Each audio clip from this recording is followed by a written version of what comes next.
Eh bien bonjour à tous et à toutes, c'est LND et on se retrouve aujourd'hui dans une nouvelle vidéo, un débrief 2 en 1, encore une fois, cette année, du coup du Grand Prix du Mexique et du Brésil qui vient juste de se dérouler à l'instant.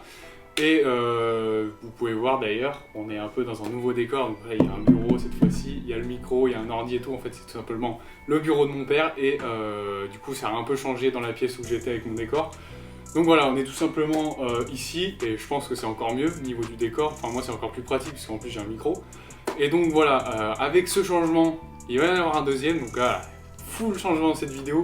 Je vais faire un peu un nouveau format de débrief, parce que ça va être un peu plus court comme ça, parce que les vidéos étaient un peu trop longues, je m'attardais un peu trop sur chaque pilote, tout ça. Donc là on va faire un peu plus global, vous allez voir, et en plus là c'est un débrief 2 en 1, donc il fallait faire un truc un peu plus court. Donc voilà, je vais essayer de faire un nouveau test, on va voir si c'est bien, on va voir si c'est pas bien. Vous me direz dans les commentaires si vous pouvez, si vous êtes allé un peu jusqu'au bout pour voir si c'était plus simple à suivre.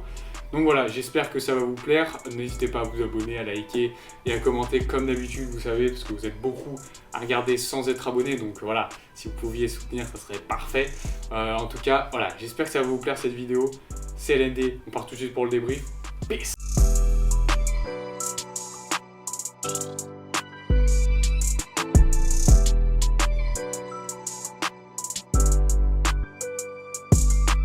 Donc, pour que ça soit un peu plus court, je vais débriefer donc par écurie sur les deux courses. Donc, ça va être beaucoup plus général. On va quand même parler des pilotes en détail, mais bon, ça va être plus général. Je vais moins m'éparpiller. Je vais pas faire course par course et pilote par pilote du dernier au premier. Donc voilà, ça va être un peu plus général. On va faire en fonction du classement constructeur. Donc voilà, comme ça, je vais pouvoir en plus vous donner les points que chaque écurie a, et donc voilà, ça va un peu aller plus vite, comme ça il n'y aura pas besoin forcément de revenir sur le classement constructeur. Donc en dernier, on a les As, bien évidemment, hein, comme d'habitude, mais chose à souligner justement, c'est pour ça que je voulais en parler, et en plus vous êtes là au début de la vidéo, donc c'est parfait. Moi c'était un point qui me tenait à cœur, donc voilà, il fallait que j'en parle. Quand même, pour moi, je trouve qu'on a beaucoup de mieux. Déjà au niveau des pilotes, ça c'est déjà au niveau des accrochages et tout, ça s'est arrêté, hein. Il n'y a plus vraiment de tension, j'ai l'impression, entre les pilotes. Il n'y a plus d'accrochage entre les deux. Et surtout, chose à noter et que pour une fois on peut le souligner parce que c'est pas souvent qu'on le fait et c'est pas souvent qu'on a l'occasion de le faire, surtout, même si on est pour sa défense, c'est pas souvent qu'on peut le faire. Il faut souligner que Nikita Mazepin nous montre des choses positives quand même. Moi je trouve qu'il nous montre clairement des choses positives et c'est clairement l'inverse pour Schumacher sur ses derniers Grands Prix. 2 accrochages en 2 courses quand même, juste sur la course, hein, on parle juste de la course. Donc au Grand Prix du Mexique, il s'accroche dès le premier, enfin c'est le deuxième virage, mais bon, c'est un peu le premier gros, la première grosse source d'accrochage au Grand Prix. Donc voilà, c'est le virage où voilà, ça se dessine un peu pour le Grand Prix, on l'a vu par exemple pour Verstappen, on en parlera après. Mais donc voilà, il arrive, il percute une autre voiture, je sais plus qui c'était exactement, mais ça faisait partie un peu du crash avec, du coup, il me semble que c'était avec Ocon, hein, ils sont montés sur Ocon avec Tsunoda justement. Et donc voilà, la voiture cassée qu'il a abordée juste après, donc voilà, manque de sang-froid quand même. Après, c'est vrai qu'il y a eu aussi un carambolage devant avec la Mercedes de Bottas et la McLaren de Ricciardo, mais voilà, il y a eu un manque de sang-froid un peu quand même, vouloir tenter comme ça, alors qu'il y avait déjà beaucoup de voitures voilà, un peu en spin et tout, avec ce qu'il y avait eu devant. Donc je trouve que quand même c'était un manque de lucidité, ça montre qu'il est quand même un peu impatient. Bon après c'est un rookie, on le comprend, mais je trouvais que c'était quand même un petit mauvais point. Et puis sur l'ensemble du Grand Prix, enfin sur l'ensemble du week-end, il n'avait pas non plus été énormément devant son coéquipier, donc voilà, c'était pas un Grand Prix de fou. Et de son côté, Nikita Mazepin par exemple a fait l'exact inverse. Voilà, il a bien géré son départ, il a bien géré son deuxième virage et ça lui a procuré quand même une 11e position avec les crashs, mais une 11e position sans se prendre aucun contact. Donc il était à la porte des points jusqu'à la fin de la safety car, et franchement avec la voiture qu'il a et en tant que rookie, il a vraiment bien tenu quand même longtemps, hein, parce qu'il était du coup derrière, il me semble que c'était peut-être Raikkonen, je sais plus exactement qui était devant lui, mais c'était pas une voiture de fou. Mais en tout cas, il était derrière et il était pas si loin que ça. Et il y a un moment, il était presque dans le DRS. Et bon, malheureusement, après sa voiture et puis aussi son manque d'expérience lui font défaut quand même. Hein. Il peut pas tenir 11e toute la course, après il s'est fait rattraper par les gars derrière, surtout qu'avec les crashs et tout, c'était des mecs assez rapides qui étaient derrière lui, donc voilà, il s'est fait vite rattraper. Donc vite déposé, hein, il s'est fait clairement larguer, après il est retombé dernier, hein, comme d'habitude. Mais franchement, il a tenu longtemps, je trouve, 11e. Il n'a pas eu de manœuvre dégueulasse contre des pilotes, voilà, il n'a pas défendu très salement, il a eu des défenses propres. Voilà, il s'est fait doubler, il a laissé passer. Niveau des drapeaux bleus, c'était normal aussi, il n'a pas vraiment bloqué quelqu'un en particulier, donc voilà, c'était plutôt propre, je trouve. Donc à ce niveau-là, au niveau de la propreté, ça s'améliore. Au niveau du rythme, ça s'améliore aussi, parce qu'il est beaucoup moins loin que Schumacher, et il est beaucoup plus précautionneux, on va dire, il prend moins de risques, j'ai l'impression, en ce moment. Et donc voilà, ça fait plaisir, parce qu'on voit qu'il voilà, il arrive à recoller un peu. Et là, du coup, au Brésil, pareil, Schumacher, du coup, qui partait en plus derrière lui, il me semble. Non, il partait devant lui. Il avait été seulement à 2 dixièmes devant en qualif, donc Mazepin qui est pas si loin que ça au final, alors que d'habitude c'est plus. Enfin, c'est un peu plus quand même, il y a une plus grosse différence. Et en général, la Haas s'est un peu rapprochée des Williams et des Alfa Romeo, même s'ils sont toujours à 2 tours. Mais en qualif, sur un tour rapide, ils sont quand même un peu moins loin. Après, voilà, en course, les dixièmes par dixième par dixième pendant 70 tours, bon, ça fait la différence et au final, ils se prennent un tour de plus que les autres, mais bon. En qualif, c'est pas si loin que ça. Et puis, du coup, Mazepin qui finit devant la course, tout simplement parce que, pareil, Schumacher à la bataille qui commet une erreur en perdant le contrôle de la voiture, voilà. Il percute Raikkonen qui s'en est pris de tous les côtés. Raikkonen, je crois qu'il a eu un contact avec son coéquipier aussi en début de course. Là, le contact avec Schumacher, bon, à chaque fois c'est lui la victime, donc voilà. Et pourtant, il finit devant. Mais voilà, Schumacher, encore une preuve de, voilà, pas trop de précautionneux. Là, c'est bon, c'était un peu serré, c'est pas vraiment de sa faute. Enfin, c'est de sa faute, mais c'est plus de la faute de la voiture aussi parce qu'il perd le contrôle et il pouvait pas trop non plus rattraper non plus. Et donc, il perd l'aileron, obligé de rentrer au stand, il perd beaucoup de temps. Et au final, il finit derrière son coéquipier qui a bien géré sa course. Pour finir, il me semble, du coup 17ème, puisqu'il y a eu 2 abandons derrière. Donc voilà, hein, petite 17ème position pour les As, il n'y a pas plus à espérer, toujours à 2 tours les deux. Mais voilà, Mazepin devant, donc je trouve que c'est plutôt intéressant ce qu'il nous montre en ce moment. Et voilà, c'est tout ce que j'ai à dire pour les As, mais voilà, il fallait le dire quand même, et j'ai fait un plutôt gros point sur eux parce que il y a du mieux, et c'est positif, donc c'est bien. Donc on passe tout de suite aux Alfa Romeo, où il y a du mieux aussi, hein, enfin du mieux entre guillemets, parce qu'il y a toujours eu du mieux depuis cette deuxième partie de saison, on va dire, mais jamais ça n'a été concrétisé, et là, pendant le Grand Prix du Mexique, ça l'a été à moitié, on va dire, parce que du coup, il faut parler de Giovinazzi. Moi, je tiens vraiment à parler de Giovinazzi, parce que bon, c'est un peu aussi un de mes pilotes chouchous. Vraiment pas de chance. Le mec 6ème à la relance de safety car, bon, il se fait dépasser par Sainz, hein, beaucoup plus rapide. Mais il tenait sa 7ème place, hein, clairement. Il y avait Vettel derrière lui, il tenait très bien face à Vettel. Justement, je trouvais que c'était une très belle défense. Limite, il était même plus dans son DRS à un moment, Vettel. Et du coup, bah, c'était une très belle course. Et son équipe, n'importe quoi au niveau de la stratégie, lui fait faire 2 arrêts. Alors après, on sait jamais, hein, moi je dis ça. À chaque fois, il y a souvent des petites données qu'on n'a pas nous personnellement, mais peut-être des fois il y a des petites crevaisons ou il y a des petits trucs, on sait jamais, peut-être que c'était en raison de ça. Mais si c'était vraiment une stratégie et que c'était l'idée de rattraper derrière et tout avec une alpha, franchement, stratégie complètement ratée. Parce que du coup il ressort dans le trafic, il n'arrivait pas à se débarrasser parce que en plus devant lui, bien évidemment, c'était Bottas et Ricciardo. Donc bon, un peu compliqué d'aller doubler une McLaren et une Mercedes quand même. Donc, bon, voilà, ça n'a pas pu faire la différence. Moi clairement pour moi ça allait être une stratégie en arrêt, mais voilà, Alfa Romeo on a décidé autrement. Donc voilà, Giovinazzi qui ne finit pas dans les points à cause de ça. Au profit de son coéquipier, bien heureusement, puisque du coup ça met quand même des points. Mais lui, du coup, bon, je pense que clairement, on va pas se le cacher, c'est mort, puisqu'il me semble que mardi, ça sera le verdict final. Frédéric Vasseur va donner son pilote pour l'année prochaine, le deuxième pilote. Donc normalement, je pense que ça sera Guanyu ou un autre pilote, peut-être un autre jeu de pilote. Ça m'étonnerait que ça soit un Hülkenberg ou un ancien pilote, mais bon. On sait jamais, mais je pense que là ça va se diriger sur un Guanyu. Malgré que j'aimerais bien que Giovinazzi reste, surtout que ça pourrait faire un duo stable et expérimenté dans l'écurie, mais bon. Voilà, faut bien qu'il y ait des jeunes qui montent aussi. Donc c'est dommage parce que du coup je pense que c'est mort pour lui. Et alors qu'il avait encore une fois une opportunité, et là vraiment c'est pas de sa faute, vraiment il avait un rythme très bon. Et après il chose des pneus, je crois qu'il a remis des médiums ou alors il a dû mettre des hards et du coup ça allait plus du tout, enfin il avait pas le même rythme. Surtout que bah, du coup compliqué de rattraper une McLaren et Bottas. Surtout que du coup il était dans le trafic au début. Et du coup bah voilà, malheureusement pour lui c'est foutu. Et pour Raikkonen, par contre, là c'est l'exact inverse, parce que du coup il finit 8ème. Donc dans les points une nouvelle fois, il a inscrit son 10e point, enfin c'est le 10e point de la saison, ce qui porte Alfa Romeo à 11 points, donc pas si loin que ça de Williams. Ça progresse un peu, donc on sait jamais pour la fin de saison, tout peut encore arriver. On va passer tout de suite au Grand Prix du Brésil pour eux. Alors là ça a été mitigé, c'est un peu revenu à la réalité, hein. Ils étaient sans avoir de crash devant, c'était un peu plus compliqué, surtout que Raikkonen partait de la pit lane. D'ailleurs c'était une grosse remontée puisqu'il finit quand même 12ème.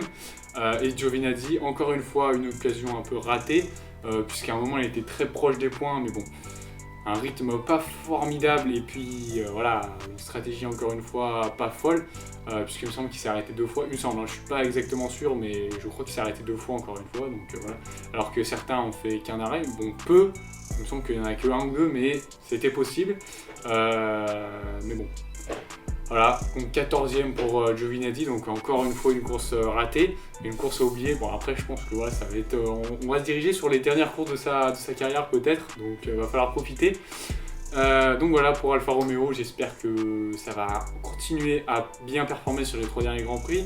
Bon, malgré que j'aimerais que Williams reste devant, hein, puisque bon, c'est un peu mon équipe de cœur Williams. D'ailleurs, on va en parler justement, Williams toujours à 23 points, ça ne bouge pas, strictement pareil. Grand Prix du Mexique, clairement, retour à la réalité. Les derniers, enfin, ils étaient derniers du coup devant les As. Hein, il n'y avait personne d'autre derrière eux. Là, c'est clairement retour à la réalité. Hein. Pareil, Russell, Latifi, 16 et 17 au Mexique. Là, il n'y avait clairement rien, aucune perf. On est revenu en 2020. Voilà, c'est bon. Rien à retenir, rien pendant tout le week-end. Et ce week-end, un peu mieux. Niveau du rythme, c'était pas fou non plus, hein, on est quasiment sur la même chose.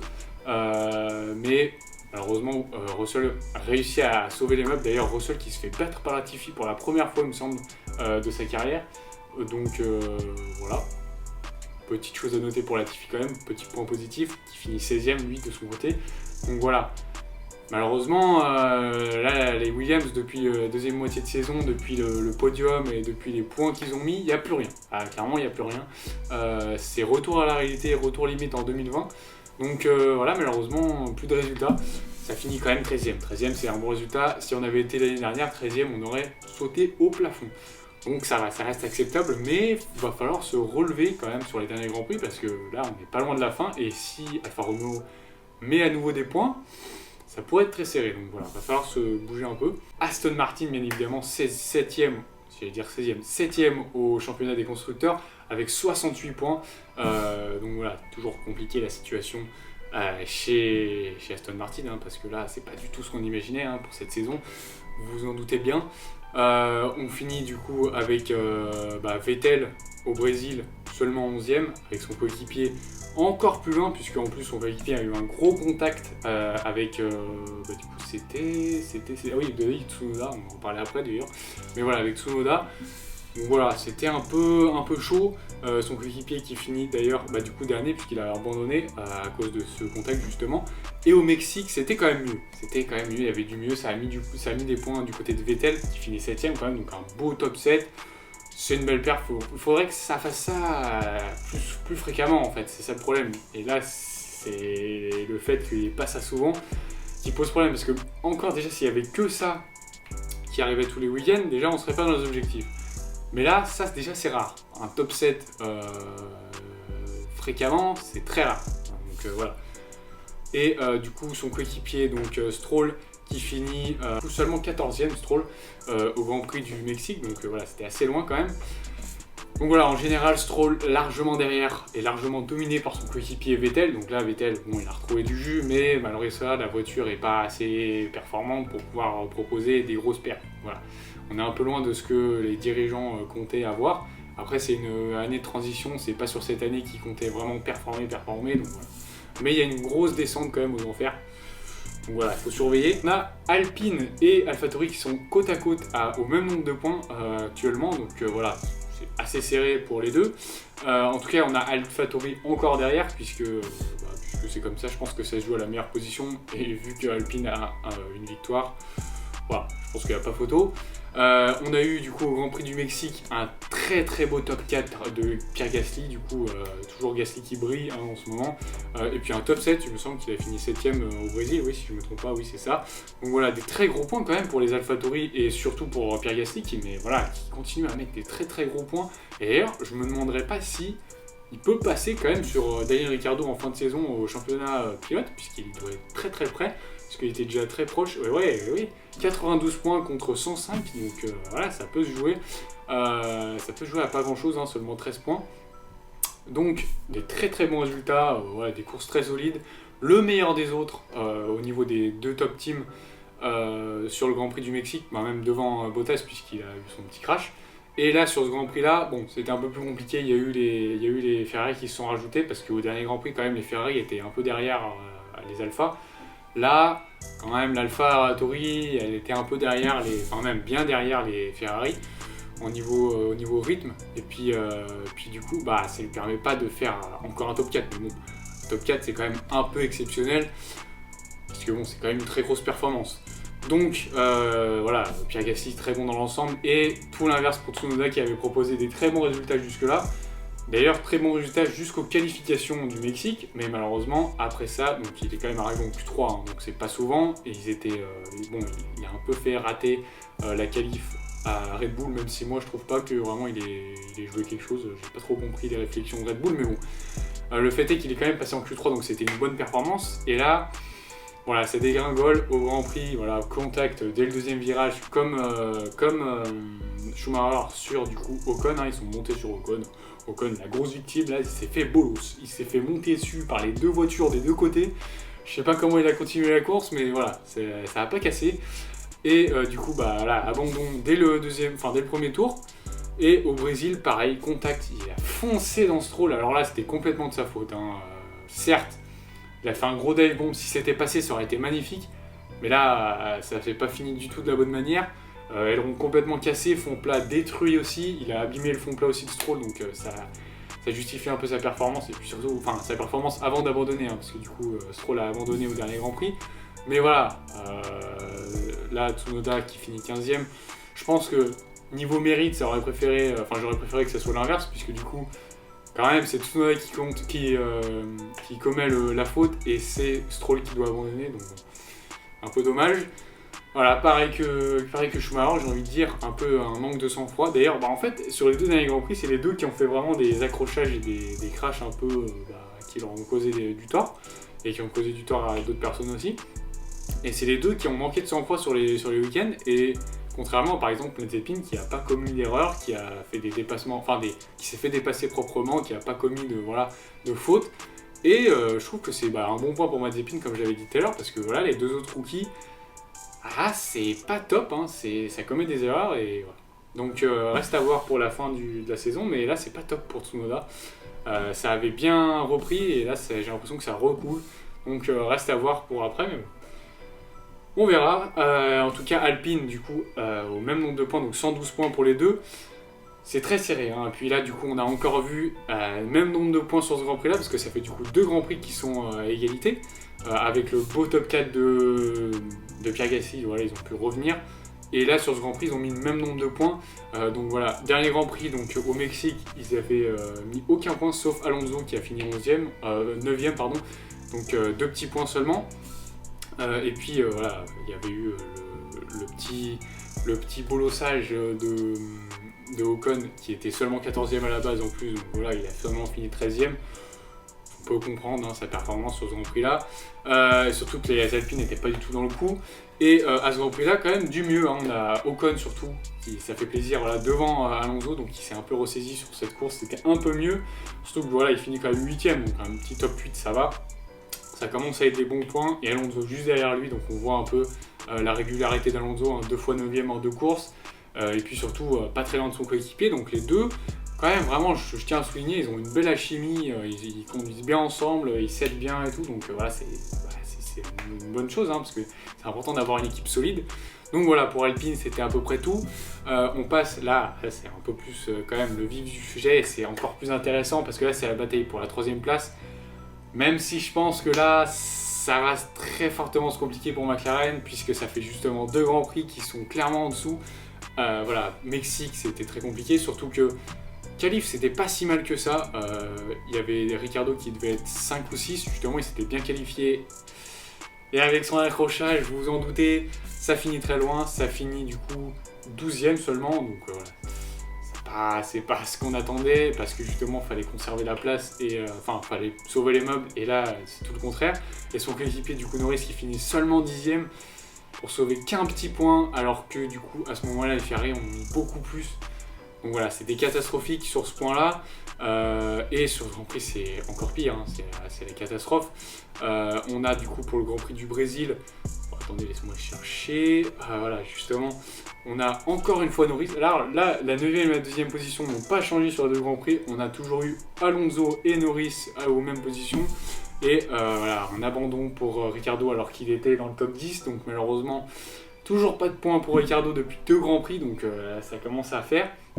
Malgré que voilà, sur cette course, c'était pas de sa faute, hein. En plus, il s'était encore mieux qualifié que Norris. Là, ça fait 3 courses, il me semble que Norris est quand même en dessous et qui performe aussi incroyablement qu'en début de saison. Donc voilà, on va voir s'il y a une petite descente.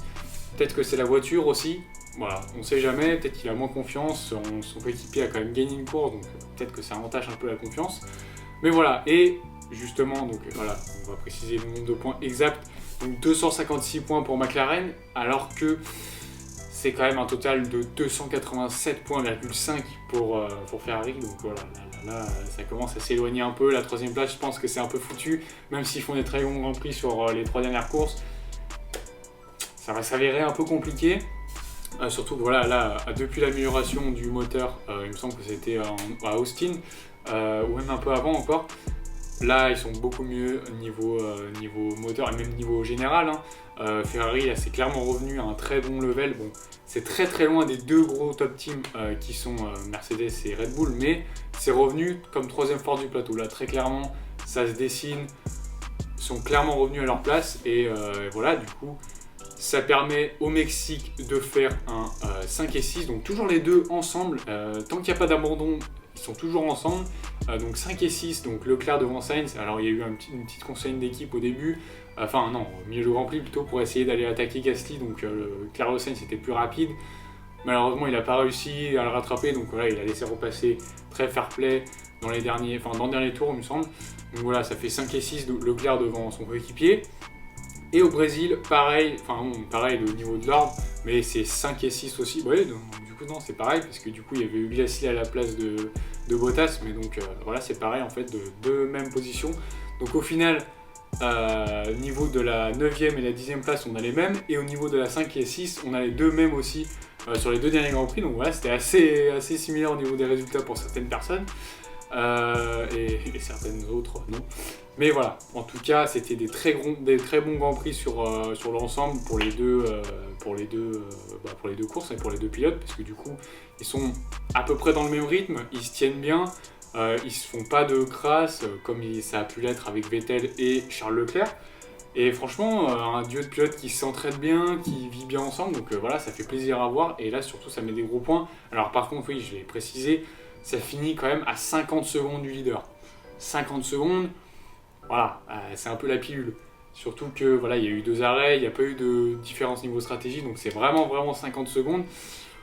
Donc voilà, c'est chaud, il y a beaucoup d'écart, mais ils reprennent leur 3ème place au championnat et ça fait plaisir, je pense, pour les dirigeants, parce que voilà, l'année dernière c'était vraiment chaud, donc reste à voir pour les derniers Grands Prix, mais normalement je pense que ça devrait rester. En plus, moi je l'avais call en début de saison, hein. Après j'ai eu peur parce que McLaren avait clairement repris la place, mais bon, moi je pense que clairement depuis le début de la saison, mon avis c'est que Ferrari va reprendre la 3ème place, mais reste à voir sur les derniers Grands Prix.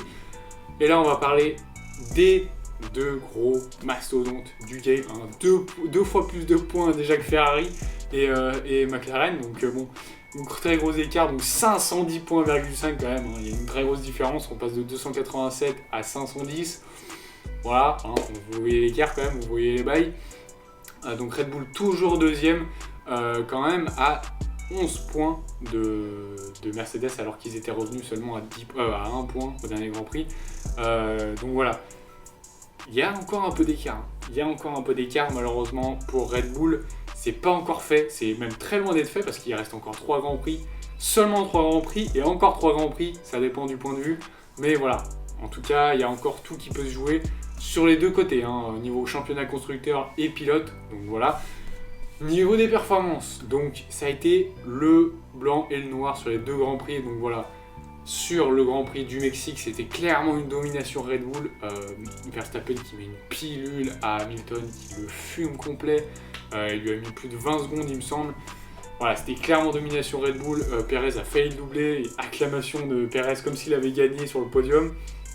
C'était une ambiance de fou, mais voilà. C'était clairement une domination. Bon, malheureusement, il n'a pas pu le doubler. S'il l'avait doublé, peut-être que l'issue du championnat aurait été différente, mais bon. C'était quand même un très bon Grand Prix, et puis il n'y avait pas du coup Bottas pour mettre des points, donc au final, voilà, ça a fini seulement à 1 point. Et pour le Brésil, c'était complètement l'inverse. Voilà, les rôles se sont complètement échangés, exactement l'inverse. Alors l'écart n'était pas aussi énorme au niveau des performances, mais Mercedes était quand même bien devant, surtout Hamilton, hein, avec la rage de vaincre. On va pas se le cacher, c'est 25 dépassements quand même entre la course sprint et la course complète. Donc voilà, un très très bon Grand Prix dans l'ensemble, même si je suis pas pour lui et je suis un peu pour le changement quand même, donc je suis un peu plus pour Verstappen. Faut souligner très clairement qu'il a fait un Grand Prix de fou, enfin un week-end de fou, puisque c'était plus sur l'ensemble. Et voilà, il faut toujours souligner son talent et sa régularité, toujours même avec les nombreuses années qu'il a quand même, parce que ça va faire un peu vieux quand même. Il vieillit quand même malgré ça.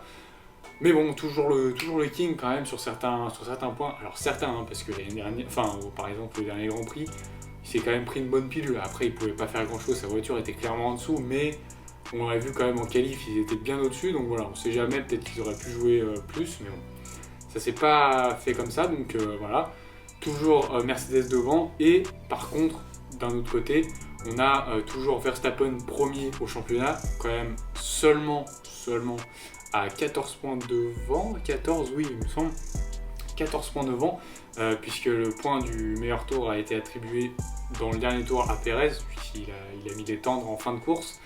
Donc voilà, toujours Verstappen devant, très petite avance, donc il va falloir surveiller ça très très fort, parce que du coup, voilà, là il avait quand même pris plus de 20 points d'avance au dernier Grand Prix, et là ça s'est resserré avec la victoire de Hamilton, donc bon. Voilà, après c'était quand même un très bon Grand Prix de Verstappen, hein. Il y a eu des défenses très agressives, je trouve que moi il défend super bien sur les pilotes qui l'attaquent, et donc voilà, faut souligner quand même ça. Il freine très très tard, son freinage au Mexique au deuxième virage, il a été incroyable, même avec ce freinage là, il a même pas pilé, il a même pas fait un tout droit dans l'herbe. Donc voilà, il faut quand même souligner son énorme talent, et puis la voiture qu'il a aussi, ils ont très bien travaillé chez Red Bull. Après, reste à voir pour les 3 derniers Grands Prix, ça va clairement tout déterminer. Là, on se rapproche de plus en plus de l'échéance finale, et ça va être vraiment très très serré. Donc bon, j'espère que ce débrief vous aura plu. J'ai essayé un nouveau format, j'espère que c'est un peu plus court que d'habitude, même si je vois à l'heure que ça a été un peu long quand même. Donc voilà, j'espère que ça vous a plu quand même.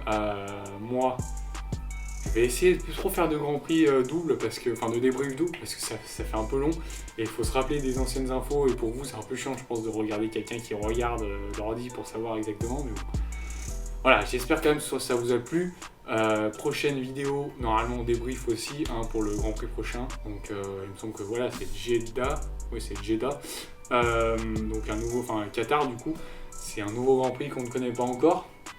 Donc on va voir ce que ça va nous réserver. J'espère que ça sera un Grand Prix avec du spectacle, hein, comme on a pu l'avoir au Brésil, parce que là ça a été un Grand Prix incroyable aussi. Donc voilà, j'espère que ça vous aura plu. N'hésitez pas à aller checker notre chaîne CBR Karting aussi avec Tom Boula. C'était LND. Peace.